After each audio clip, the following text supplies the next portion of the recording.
Franny K. Stein, mad scientist. Lunch walks among us. Chapter 8. A transformed Franny. Before school, Franny met some of the girls from her class. Franny had a modified Champolina with her. Now, Champolina played happy music and squirted perfume and glitter and came with her own nail polish and a rainbow-colored unicorn with a long tail you could braid. The other girls loved Champolina and crowded around her. Franny thought it was fun playing with the girls, but deep down, she missed the old Champolina. At lunchtime, Franny pulled out her PBJ sandwich. The peanut butter had been artfully smoothed, and the jelly had been applied equally from one corner to the other. The bread was so brazenly white that Franny needed sunglasses to look at it. Her mom had even trimmed the crust, and the other kids, noticing this, smiled with approval. Franny took a bite and found it to be totally, completely, and incredibly average, uninteresting, and no big deal. She had expected so much more. But her experiment seemed to be working, so she finished the mushy sandwich. At recess, Franny suggested they play softball.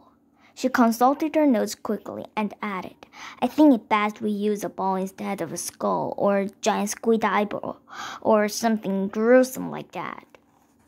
The other kids were a bit puzzled, but they agreed. Franny had fun playing with them, but deep down, she knew the game would have been much more fun with a skull or giant squid eyeball. After school, the kids all say goodbye, and a few even asked her to come over to their house and play.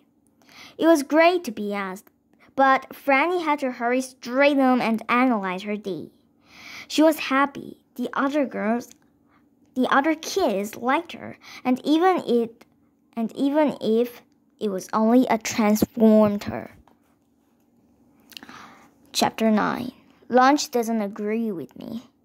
The next day at school, while the kids were doing their math problems, Miss Shelley took Franny over to one side and talked to her.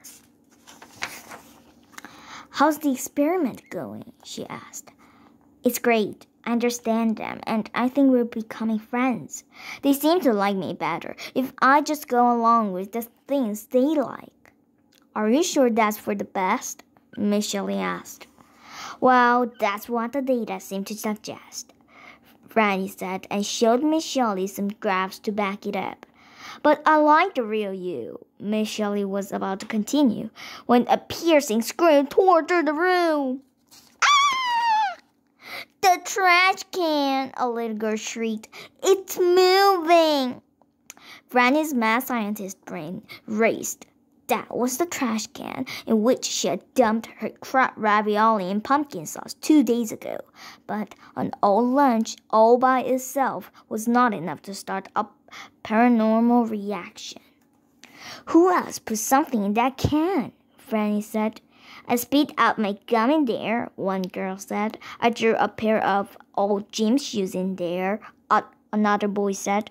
"I saw the janitor dump trash in there," another girl said. "Egad," said Franny. "That was close. Well, as long as nobody put any unstable industrial waste in there, we should be fine." "Oh yeah," said one little boy. "I forgot. I put some unstable industrial waste in there." "Gadzooks!" Franny shouted. "That is the exact formula for giant monstrous fiend." The other kids looked at her. They looked scared, not just of the mention of a giant monstrous fiend, although the prospect of a giant monstrous fiend was no comfort. They were also afraid of Franny. They were looking at her the way they used to, before they had become her good friends. "I mean," Franny stammered, "that's what I would think if I was a weird mad scientist type little girl, which of course I'm not." They all smiled at her again. Just then, the trash can erupted like a volcano. Boom! As the smoke settled, the kids saw for the first time the type of giant monstrous fiend that a mad scientist type girl would have predicted. Well, that's the end of chapter 8 and chapter 9. Did you like my story? Then push the thumbs up sign or the subscribe button. Bye!